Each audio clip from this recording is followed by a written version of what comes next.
미, 러 위협에도 중을 유일 경쟁자로 지목, 북한, 3번 언급, 우크라 침공 러는 유럽 지역 위협으로 인식, 중과 차이 있다, 판단, 중 견제, 미 투자 강조, 미중에 끼어있는 한국 외교의 시험대 될 듯. 워싱턴 연합뉴스 강병철 특파원, 미국의 바이든 정부가 12일 현지 시간 공개한 국가안보 전략 NSS는 우크라이나 전쟁과 러시아의 핵무기 사용 위협에도 불구하고 중국을 유일한 경쟁자로 지목한 것이 특징이다.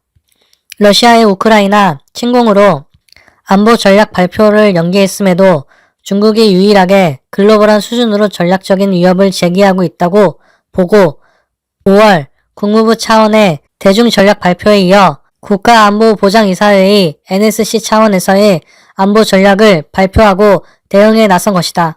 특히 미국은 에너지, 반도체 등 핵심 분야에 대한 투자와 경제 정책이 대외 능력에 직결된다고 보고 안보 전략에서 이를 강조하면서 인플레이션 감축법과 반도체 지원법 등도 재차 평가에 주목된다. 한미 동맹의 지평을 안보에서 경제로 확대하는 과정에서 우리에게 기회이자 도전 과제라는 점에서다.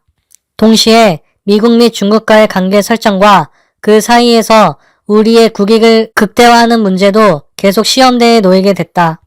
이와 함께 이번 안보 전략에서는 북한이란 단어는 3번밖에 등장하지 않으면서 대북 문제에 대한 미국의 관심도를 제고하는 데도 외교적 노력이 필요하다는 분석이 제기되고 있다. 유일한 경쟁자로 중국 지목, 가장 중대한 지정학적 도전, 미국은 러시아의 우크라이나 침공으로 우크라이나 전쟁이 당면한 최우선 현안인 상태에서 중국을 장래에 미국에 대항할 수 있는 유일한 경쟁자로 다시 지목했다. 우크라이나 전쟁을 일으킨 유럽과 달리 중국은 전 세계적인 측면에서 미국과 경쟁할 수 있는 의지와 능력이 있다는 것이다.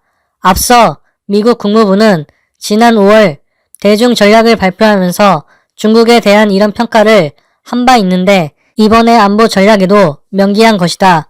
백악관은 중국은 미국의 가장 중대한 지정학적 도전이라면서 주로 인도태평양 지역이 영향을 받겠지만 중국이 제기하는 도전은 상당히 국제적인 측면도 있다고 말했다. 그러면서 중국을 경쟁에서 능가하는 것을 러시아의 위협을 제약하는 것과 함께 국제적 우선순위에 일본으로 배치하고 투자와 제휴, 경쟁이라는 3대 대중 전략을 재차 거론했다. 백악관은 이 지역에서 우리의 동맹 및 파트너 국가에 대한 침공을 차단하기 위해 전쟁에서 신뢰할 수 있는 군을 만들고 동맹과 파트너 국가들이 스스로 방어할 수 있도록 돕기 위한 투자를 우선시할 것이라고 말했다. 미국은 또 신장 및 티벳, 홍콩 등에서의 중국의 인권 유린 문제에 대해서도 계속 책임을 추궁하겠다고 밝혔다. 또 대만 문제에 대해서는 이른바 하나의 중국 정책을 재확인하면서 동시에 일방에 의한 현상 변경에 반대한다는 점도 강조했다. 인플레법 등 거론하며 경쟁 유지 위한 미국 투자 강조, 바이든 정부는 안보 전략에서 대내외 정책이 서로 맞물려 있다는 점을 강조하면서 미국의 국익 수호를 위해 핵심 분야에 대한 미국 내 투자를 강조했다. 백악관은 경쟁자를 능가하고 공통 도전 과제에 대응하기 위해서 미국은 핵심적인 국내 투자를 통해 경쟁력을 유지하고 개선해야 한다면서 이를 위한 혁신 전략의 이행이 필요하다고 제시했다. 그러면서 반도체 지원법과 인플레이션 감축법 등을 거론했다. 백악관은 반도체 지원법상 투자를 언급하면서 국가 안보와 경쟁력의 반도체 공급망이 중요하다는 것을 인지하고 있으며 미국 내에서 반도체 산업을 재활성화하기 위해 노력하고 있다고 말했다. 또 인플레이션 감축법에 대해선 국내 에너지 생산과 제조에 투자할 것이며 탄소 배출을 2030년까지 40%를 줄일 것이라면서 기후위기 대처, 에너지 안보 강화, 청정에너지 전환 촉진 등은 우리의 산업 전략, 경제 성장 및 안보에 필수적이라고 말했다. 그러면서 이런 투자는 미국을 선두로 유지하게 할 것이며 경제 능력을 증진하고 향후 10년간 수백만 개의 일자리와 수조 달러의 경제 활동을 지원하게 될 것이라고 역설했다. NSS상의 이런 언급은 바이든 정부의 이른바 바이 아메리칸, 메이드 인 아메리카 기조 경제 정책에 국가안보 전략 차원의 의미를 부여한 것이다. 단지 일자리 창출과 같은 경제적 측면을 넘어서 안보적으로 중요한 만큼 대외정책 수준으로 국내 경제 정책도 이끌고 가겠다는 의미로 풀이된다. 이는 미국의 동맹국인 한국에는 대미 관계 측면에서는 위기이자 기회일 수 있다는 지적이 제기된다. 인플레이션 감축법상의 한국산 전기차 차별에서 보듯이 대응이 필요한 새로운 과제를 만들면서 동시에 이른바 프렌드 쇼어링을 통해 한미 동맹 관계를 경제 안보 분야로 확대하면서 국익을 극대화할 수 있는 기회도 제공한다는 점에서다. 다만 미국이 중국을 제1 경쟁국으로 제시하고 안보 차원에서 경제 문제도 접근하면서 한국 입장에서는 대중 외교에 대한 시험이 계속될 것으로 보인다. 북한 3번만 등장, 트럼프 때는 17번. 이번 안보 전략에서 북한 표현이 등장한 것은 3번뿐이다. 북한은 우선 백악관이 전략적 접근에 대해 괴갈적으로 설명할 때 중국, 러시아의 위협을 거론하면서 이란과 함께 거론됐다. 백악관은 문서 11쪽에서 중국, 러시아를 언급한 뒤 우리는 소규모 독재 국가도 공격적이고 불안을 야기하는 방식으로 행동하고 있다는 것을 인지하고 있다면서 북한은 계속해서 불법적인 핵무기와 미사일 프로그램을 확장하고 있다고 말했다. 백악관은 또 지역별로 전략을 기술할 때 인도태평양 지역과 관련 우리는 한반도의 완전한 비핵화로 가는 가시적 진전을 만들기 위해 북한과 지속적인 외교를 추구하는 동시에 북한의 대량 살상무기 WMD와 미사일 위협에 맞서 확장 억제도 강화할 것이라고 말했다. 백악관의 이런 입장에는 북핵 위협에 대한 평가와 완전한 비핵화를 위한 외교 노력, 한국에 대한 확장 억제 제공 등과 같은 핵심적인 기조는 다 포함하고 있다. 다만 위협에 대한 평가의 정도나 외교 노력의 구체적인 방향 등은 언급되지 않으면서 상대적으로 북한 문제에 대한 관심도 떨어진다는 것 아니냐는 지적이 나온다. 앞서 트럼프 정부에서 2017년 NSS를 발표했을 때는 북한이란 표현이 17차례나 등장했으며 표현 강도도 더 높았다. 가령 이 문서에서는 북한의 핵미사일 위협에 대해 사거리 확대와 더불어 개수와 형태, 효력이 날로 증가하는 미사일이 북한과 같은 나라가 미국을 상대로 핵무기를 사용하기 위한 가장 유력한 수단이라고 평가하기도 했다. 한 외교 소식통은 연합뉴스와의 통화에서 2017년은 트럼프 대통령이 당시 화염과 분노 등의 표현을 쓸 정도로 북미 간 갈등이 고조됐을 때라면서 현재는 우크라이나 문제나 중국 문제 등이 더 급박한 만큼 그 문제가 주로 안보 전략에 담겼지만 북한 문제에 대한 기조는 이전과 같다고 말했다. 핵무기 현대화도 강조.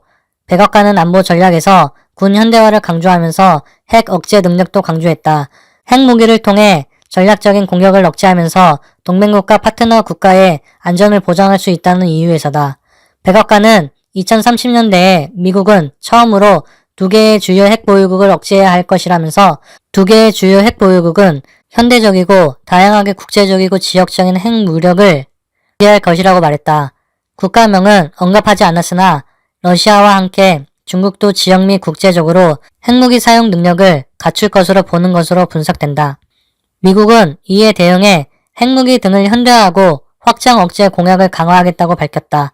동시에 핵전쟁 위기를 감소시키는데 여전히 의지가 있다고 강조하면서 상호 검증 가능한 군비 통제 및 핵무기 비확산 체계 강화를 위한 노력도 계속해야겠다고 말했다. 푸틴의 우크라 대공세, 진짜 짐승 수로비킨 작품. 서울 뉴시스 이현미 기자.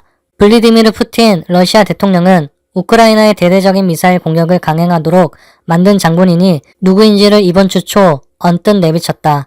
푸틴은 10일 TV 연설에서 이번 대규모 공격을 치하하고 앞으로 계속될 것이라고 경고하면서 러시아 국방부의 제안으로 크림반도와 러시아를 연결하는 케르치 대교 공격에 대한 보복을 하게 됐다는 점도 분명히 했다.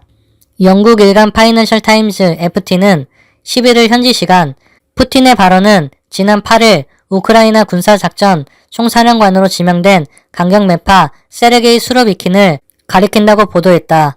우크라이나에 대한 대대적인 공격은 수로비킨의 첫 번째 결정이었다. 수로비킨은 사나운 사람 또는 종말의 장군이라는 별명을 가지고 있을 정도로 악명이 높다. 따라서 그를 우크라이나 군사작전 총사령관으로 임명한 것은 푸틴이 앞으로 우크라이나 전쟁에서 더 격렬하게 대응하겠다는 신호라고 전문가들은 분석했다. 루슬란 푸오프 모스크바 국방 싱크탱크인 전략기술분석센터장은 수로비키는 마샬 주코프와 같다고 말했다. 주코프는 제2차 세계대전 당시 소련 붉은 군대 사령관이었다. 그러면서 그는 전쟁을 할 줄 아는 거친 사람이다. 그는 보드카를 마시는 바보나 사이비 지식인이 아니라 진짜 짐승이다. 윗사람에게 진실을 말하는 것을 두려워하지 않는 진정한 파이터라고 설명했다. 전직 러시아 공군사령관이었던 수로비키는 러시아가 우크라이나에서 강행한 7개월간의 전쟁 중 가장 어려운 시기에 지휘관을 맡았다. 러시아는 우크라이나에서 점령지 4곳을 강제 합병했지만 병력 부족, 군수 및 물류품 보급 지연, 동원령 등으로 심각한 여론 반발에 직면해 있다. 미국 국방 싱크탱크인 CNA의 러시아 연구 프로그램 책임자이자 군사 분석가인 마이클 코프만은 그러나 러시아의 군사 문제는 다른 사령관들을 임명한다고 해결할 수 있는 종류의 문제가 아니다라고 지적했다. 그는 수로비킨이 남쪽 전선에서 러시아군을 지휘했던 여름 이후 그의 성과를 보면 남쪽에 있는 러시아군은 최악의 상황을 겪었다고 말했다. 56세인 수로비키는 시리아에서 바샤드 알-아샤드 정권을 지원하는 러시아 군 사령관으로 2차례 복무한 것으로 잘 알려져 있다. 휴먼 라이프 워치는 2020년 보고서에서 그가 집, 학교, 병원에 대한 공격을 지시했다고 주장하면서 민간인 공격에 대해 지휘 책임을 질 수 있는 관리들 중 그를 지목했다. 러시아군은 10일과 11일에도 시리아에서처럼 우크라이나 수도 키이우 놀이터를 포함한 민간 시설을 집중 공격했다. 우크라이나 관리들은 수로비킨 지명 후 이 같은 공습이 진행되고 있다고 주장한다. 바딘 프루스타이코 영국 주재 우크라이나 대사, 그들은 더 위험한 사람을 데려와서 모든 것을 악화시킨다. 이 사람은 시리아의 도살자로 알려져 있다. 그들은 우리를 겁박하기 위해 나쁜 사람을 데려왔다. 그러나 우리는 두려워하지 않을 것이라고 말했다. 그들은 마침내 전장에서 아무것도 할 수 없다는 것을 이해했다. 그래서 그들은 공군을 데려오기 위해 노력했다. 나에게 이것은 푸틴이 정말로 좌절하고 절망적이라는 것을 의미한다고 덧붙였다. 분석가들은 그렇더라도 수로비킨 임명이 우크라이나 핵심 기반 시설에 대한 공격을 요구한 러시아 강경파들을 달래줄 수 있다고 말한다. 수로비키는 1991년 소련 강경파 쿠데타 시도 이후 무자비한 것으로 유명했다. 그는 민주화 시위를 진압하기 위해 파견된 군대를 이끌었고 실제로 시위대를 무자비하게 탄압했다. 하지만 결국 진압은 실패했다. 수로비키는 자신의 지휘하에 있던 부대가 비무장 시위대 중 3명을 살해한 후 6개월 동안 투옥됐지만 이후 석방돼 오히려 승진했다. 장군에 대해 쓴 역사가 일리아 베니야프킨에 따르면 수로비킨의 이후 경력은 잔혹성과 불법 행위로 특정 지어졌다. 베이야프킨은 수로비킨은 무슨 일이 있어도 명령을 이행할 준비가 되어 있고 실수를 인정하지 않는 사람이라며 그들은 그가 모든 것을 올바르게 했다고 말할 것이고 그래서 그는 다음번에 더 잔인할 것이라고 밝혔다. 수로비키는 1995년 무기 밀매 혐의로 체포돼 집행유예를 선고받았다. 하지만 이 사건 또한 나중에 뒤집혔다. 2004년에는 수로비킨이 이끌던 부대 내에서 한 부하가 수로비킨 자신을 구타했다고 비난했고 다른 부하는 수로비킨에게 혼나고 난 뒤 스스로 목숨을 끊는 일도 있었다. 2000년대 중반 러시아가 체첸에서 피비린내 나는 전쟁을 하는 동안 수로비키는 러시아 병사 1명을 잃을 때마다 체첸 병사 3명을 죽이겠다고 선언했다. 러시아에서 가장 오래된 인권단체 메모리얼은 고문, 강제 실종, 최소 한 건의 살인 등 전쟁 범죄의 혐의로 수로비킨이 이끌던 부대를 고발한 바 있다. 푸오프 전략기술분석센터장은 그러나 이런 악명에도 불구하고 수로비킨이 부하들에게 영감을 주는 능력을 보여줬다고 전했다. 그는 수로비킨은 2번이나 교도소에 수감된 것을 포함해 모든 것을 겪었지만 그를 무너뜨리지는 못했다며 즉 그가 군대에 영감을 줄 수 있고 군대 전체에서 명성을 얻을 수 있다는 의미라고 말했다. 이런 평가는 체첸의 독재자 남잔 카디로프와 러시아 용병기업 와그너 그룹 설립자인 예브게니 프리고진 등 강경파들의 지원을 얻는데 도움이 됐다. 카디로프는 지난 10일 러시아군의 대대적인 우크라이나 공격에 대해 100% 만족했다고 밝혔다. 프리고진은 수로비킨을 전설적이라고 치켜세우면서 그의 반혁명적 이미지는 모든 러시아가 열망하는 것이라고 주장했다.